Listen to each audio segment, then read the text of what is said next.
what I want to talk about a little bit before we stop is just kind of understanding the adolescent brain, just kind of in general, is that they're more prone to risk-taking. Is that a surprise to anybody?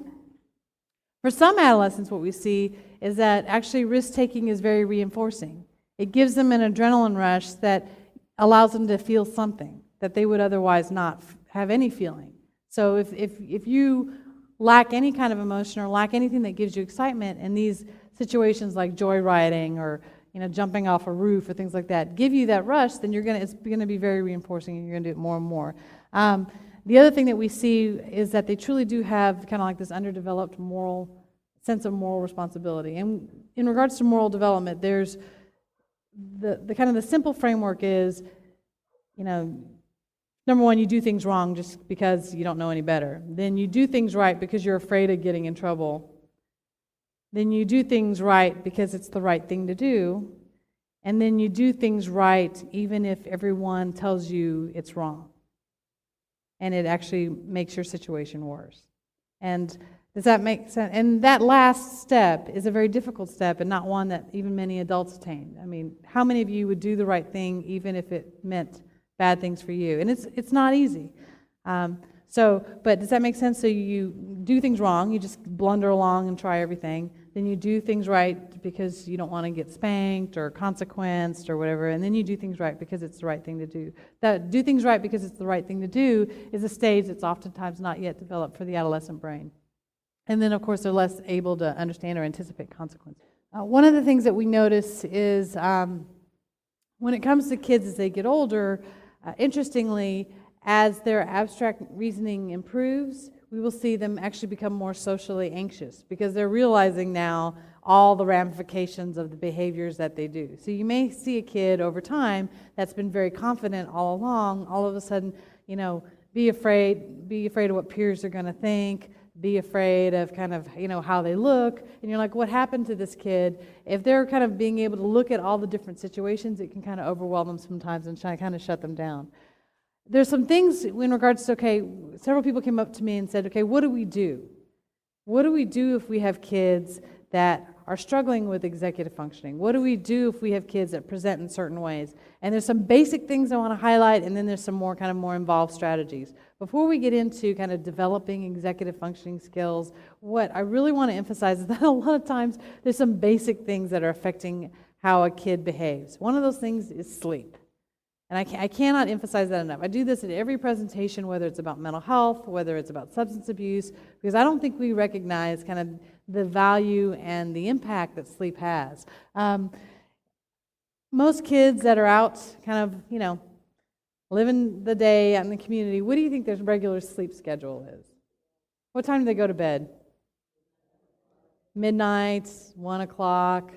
They may go to their room at a certain time and then go to sleep, midnight, 1 o'clock. So if these are, high-functioning kids doing well in school, what time are they supposed to be getting up? So they're going to bed at midnight. What time are they being woken up? 6:30. So they're going to bed at midnight or 1, waking up or 6 or 6:30. So they're getting 5.5 hours of sleep. And all the research shows that actually teens need more sleep than even adults. So they recommend 8 hours for adults, 9 hours for teens. Like I know any teen that's getting 9 hours of sleep. So let's think about kind of how this affects their ability to function. How many of you do really well on 5 hours of sleep? Some of you do. I know, there's always those people that 4 hours and I'm fine. And I'm like, or if I sleep longer than 4 hours, I feel groggy. I can just, I have a laser here. I can hit you with my laser. But most people need kind of longer. I don't mean to harass you, but most people need longer than that. What do you think it does to your ability to tolerate frustration? Your ability to kind of plan, to organize when you function on 5 hours of sleep, right? It's gone. Your ability to pay attention on 5 hours of sleep. If you had 5 hours of sleep, because these kids that are going to bed at midnight and one night and waking up the next morning at 5 or 6, what time are they going to bed the following night? Are they saying, I didn't sleep long enough last night, so I should go to bed early tonight? No, they're up, same thing, same amount of time. So they're going to bed every night. They're getting about 5 hours of sleep. So again, think about what that does to your ability to tolerate frustration, your ability to kind of plan or to pay attention to situations. And so what we see is because of that we see, kids that have lower grades, obviously, problems with social skills, and then we see what we see in just general society. We're going to use something to enhance that. If I'm not sleeping well, or if I'm tired all the time, and I'm not gonna, I'm looking around going, I don't want to, nowadays, Monster, Rockstar, very popular. I see adults using 5-hour energy drink like it's nobody's business. And I'm not faulting that. I think 5-hour energy is it's intended to enhance, if you're doing strenuous physical activity, it's intended to enhance that so you get your maximum workout. But it's used now for people that just need that jump at the end of the afternoon, right? And so we have trained our kids that if you're tired, you don't get more sleep. What you do is you drink a Monster or an Amp or a Red Bull, and that's kind of the solution to it. And so, yes, kids are doing it, but we as adults have trained them to do that because we grab our cup of coffee or our soda in the afternoon, or my big glass of tea. So I'm equally as guilty. But does that make sense? So we've kind of communicated that sleep can be replaced with a good sugary caffeinated drink. And so what we see is increased chances for drug use and also death. The other thing I kind of want to highlight before we get into how to kind of improve executive functioning is diet. I mean, before we look at, is this kid struggling with memory or attention, what about the kids?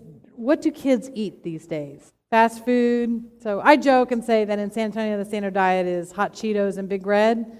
It's different in different areas, but San Antonio, for some reason, I'm like, hot Cheetos, really? Now they have lime-flavored hot Cheetos. I'm like, oh, that's better. Because now it's this bright orange with this like neon green included in it. I'm like, that's nutritious. You've got some green in there. That's good. So, but okay, maybe they don't do Big Red now, but instead they do, like we said, Monster drinks or Amp or Rockstar. So imagine, if you guys ate hot Cheetos and Big Red day in and day out, every day, what would that do? Number one, to your digestive system, but what would that do to your ability to pay attention? Yeah, your ability to tolerate frustration. Never mind the kind of, gastrointestinal stuff that you're experiencing, but you know what I'm saying? Yeah, think about how that affects them, and yet it's a pretty normal diet for teens. So think about that, and again, how it affects them. And so what we realize that a lot of our kids, they lack in the nutrients that enhance brain, not only just brain development, but enhance brain activity and the ability to pay attention and to tolerate frustration and things like that.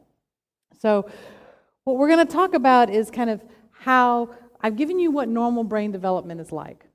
These are the different stages, the different parts of the brain, how they develop at what stage. Let's talk about what affects normal development.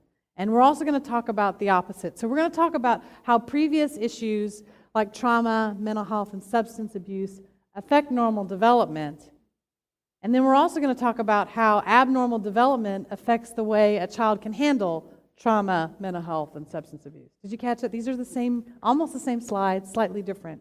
But one is how trauma affects normal development, but the other is if someone has abnormal development for whatever reason, how are they going to handle trauma? So I want you to think about both sides of that situation. So let's again kind of talk about that pruning thing. As parents, we don't have this great guide that says, okay, you need to expose your child to this many social situations, this many situations where they, are challenged and have to experience frustration. We're not given that guide. But the reality is we do that. Kids are, like I said, born different. And so at every age, they encounter problems that are age appropriate, but they encounter those problems. Let's think about a child, though, that's born into a world of trauma, where their brain is not allowed those opportunities to kind of prune in an appropriate way. So this sensitive child is born into a home where there is a different caregiver every day. There's no consistency. There's no guarantee they're going to be fed. There's no guarantee they're going to be changed. There's no books to be read to them. And so they're not given those opportunities to learn and grow. Does that make sense? And so a child that's kind of gone through a life of kind of trauma, whether they're born resilient initially or whether they're born with weaknesses from the get-go, may not be able to prune and progress like we talked about. What we realize is that trauma not only affects the ability to prune, but if it's early on trauma, it actually affects the brain development itself. And you can, through MRI imaging, see that the brain is different. Not just in regards to what is activated, but in regards to size of various parts of the brain. Like they were talking about before, the genius had the very enlarged frontal lobe. Not that he was pruned well, but that they're given that opportunity. So what we see for kids who've had traumatic experiences is that it affects brain development, it affects learning, and ultimately it affects perception. It affects their ability to pick up information. Is this a surprise to anybody, or does this kind of make sense? Now let's define trauma. What do you think is a traumatic event? So obviously anything that's a physical injury is considered abuse, whether it's sexual abuse, physical abuse. What else? And you said emotional abuse or neglect could be trauma. So someone who's not attending to them. So what we see with kids who've experienced trauma, primarily in regards to physical or sexual abuse or neglect, but it can, trauma is a very broad word, and I wanted to highlight that because for a child who's lived a relatively safe life, a divorce is a very traumatic experience. For a child who's witnessed their father being murdered in front of them, sometimes a sexual abuse is a very benign experience for them. So understand that trauma is relative. I know that sounds horrible. How could a sexual abuse be not a big deal? But if it's life and death for you, someone touching you, not such a big deal for some kids. So understand that trauma is relevant. But what we see for kids who've had traumatic experiences is that they have trouble regulating their emotion. And what we talked about earlier is a lot of times it has to do with the fact, number one, that they don't read emotion very well. They can't interpret situations well in regards to what does this mean, what are they saying to me, and they also can't rely on past information to help kind of console them. So they go from 0 to 60 in a matter of a second because they're always in kind of fight or flight mode. Is that understood? What we also see for kids who've had traumatic experiences is that they have a hard time forming relationships. And again, it's based a lot on their ability to recall information, to be able to rely that this is a trustworthy person, being able to recall that these are warning signs that I've learned from her before. They lack that skill set that's able to pull that information to the forefront quickly and keep it there. They may remember it if you sit down and talk to them. Okay, let's walk through this again. What is the sign of a bad person? And they'll be like, if we know they use drugs, or, they can, through rote, kind of recite all this stuff, but do they actually feel this information? Do they feel it's relevant to who they are and what's going on with them? What we see also for kids who have traumatic experiences is that they may take greater risks. Some of them, if you talk to them, will say they do it because it gives them that rush. Others then, when you talk to them, say, well, this is as good as it's going to get for me, so why not? It's kind of the response you get when you ask them why. The biggest challenge that I pose to most adults when it comes to talking to kids is, can you have a conversation with them without using the word why? When someone has done something wrong, can you have a conversation and not go, why did you do that? And that's a very difficult conversation to have. Instead of, what were you feeling?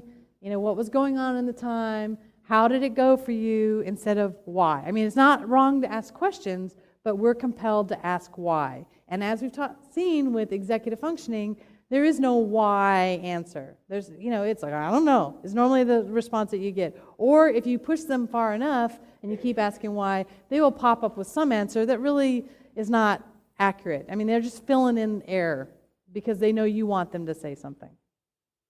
So what we also see with children who have traumatic experiences is that we see higher rates of physical health issues. And someone had mentioned this during the break, and I should include this when I talk about sleep and eating, and I do in some of my other presentations, but we do not highlight enough the importance of physical health. They've done studies on kids who have been brought to facilities like this, just general kind of counseling agencies where we're bringing kids because we think that they need counseling. They did a study where they looked at kids that were brought to a community counseling center and decided to do physical exams on all of those kids. What they found is that over 30% of those children had an undiagnosed medical problem that was affecting their behavior. It may not have been the sole cause of their behavior, attention issues, moodiness, but it affected and worsened their behavior. And yet the medical issues were going untreated because we thought they needed counseling. So, and when I talk about medical issues, I mean things like chronic ear infections. If you have a chronic ear infection, day in, day out, that's unresolved, how is that going to affect your ability to pay attention? How is that going to affect your ability to tolerate frustration? And yet we see this kid, he's having attention problems. Let's go check him out for ADHD. What about a kid who has abscessed teeth? How many of our kids that you work with have quality dental care? But if you have a child that's got, infected teeth, really, how does that affect their ability to pay attention?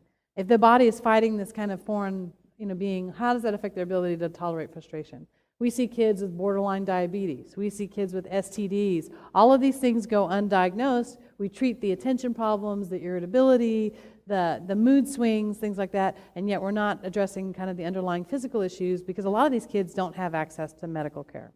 And then, of course, adverse child experiences also just affect lifespan in general. When they do studies, they'll say that at 10 to 15 years off the lifespan of a person who's had traumatic life experiences.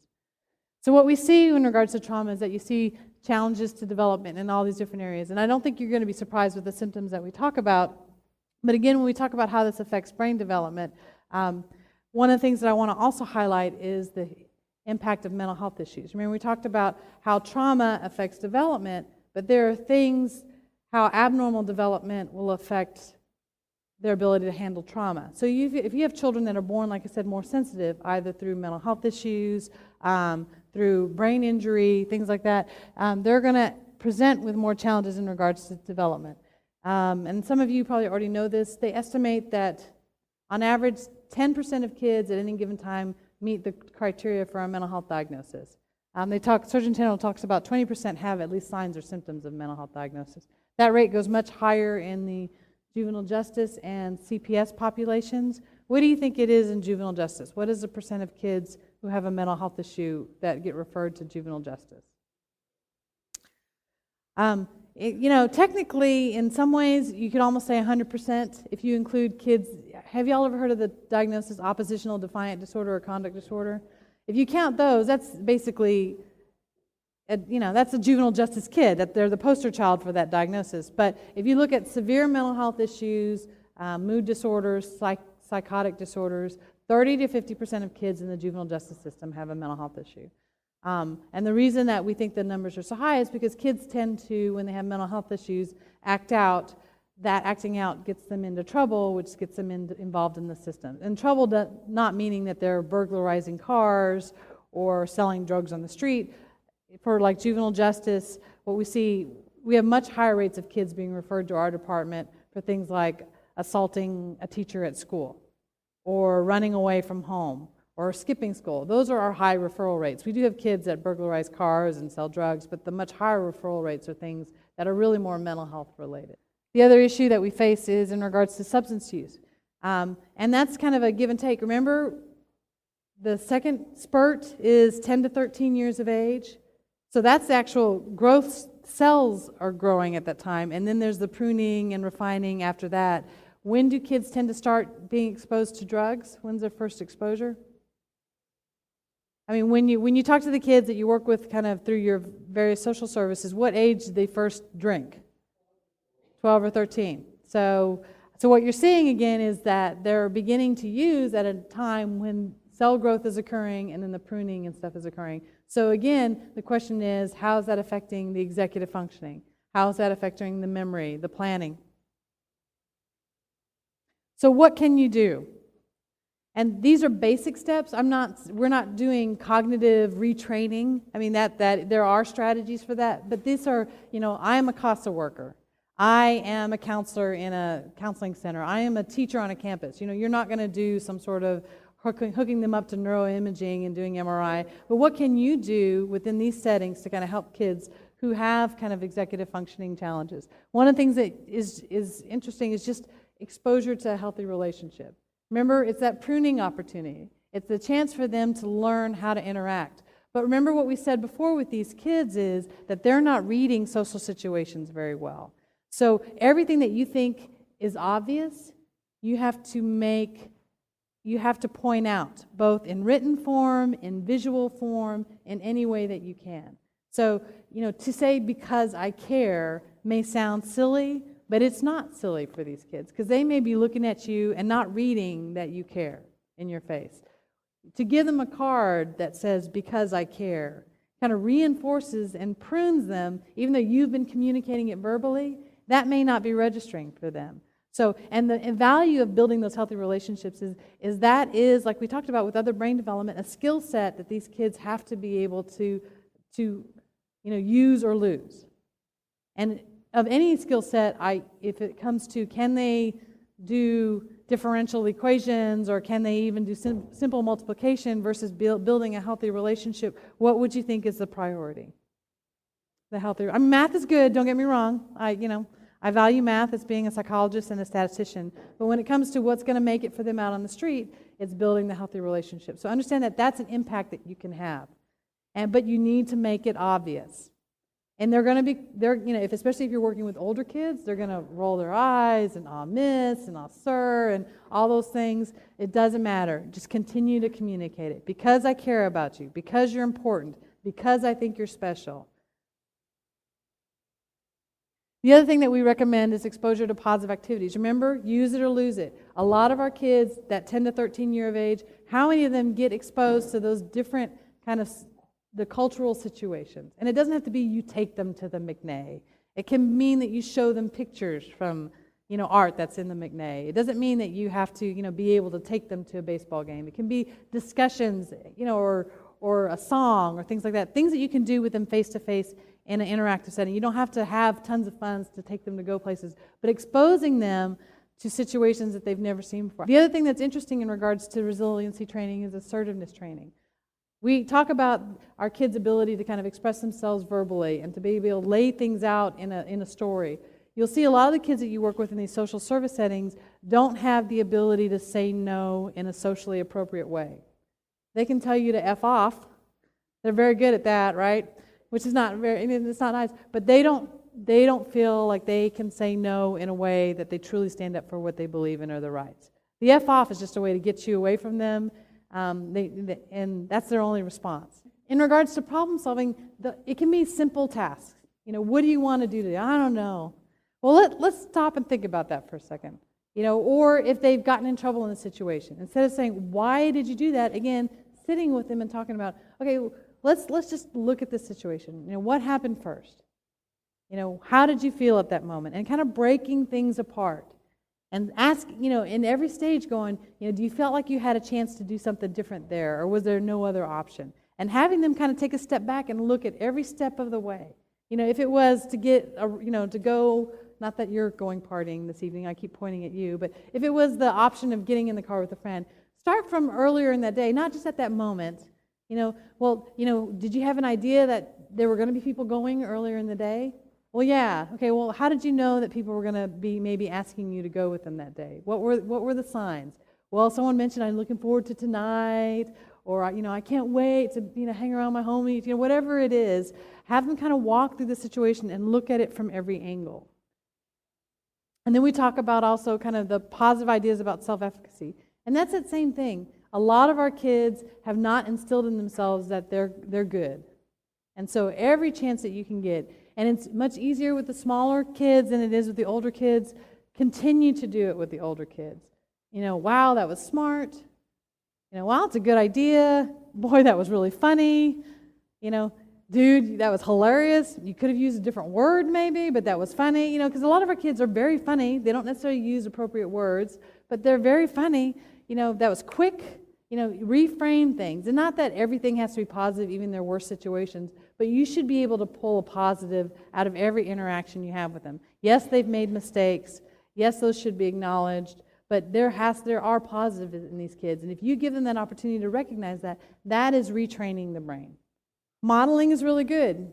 And I know that sounds silly, but a lot of our kids don't know how to problem solve. And so, you could talk about, God, today, right before I got here, I was stuck in this situation. It was either come here, but my boss wanted me to do this instead, or, I had these multiple tasks I had to do, and kind of walk through how you figured out the decision that you made. And point out that the decision wasn't absolutely right or absolutely wrong, that every decision has good sides and bad sides to it.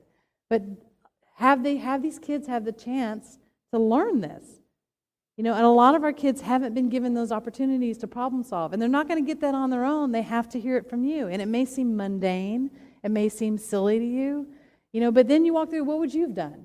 Do you think I missed something here? Do you think I should have looked at this or asked that instead? Ask for their guidance, and it gives them a chance to kind of sit in that situation. And this could be a teen, or this could be a 5-year-old. The same strategy can work for both. I mean, the language is a little bit different. The attention span, well, that might be about the same, the attention span, but does that make sense? That opportunity is there.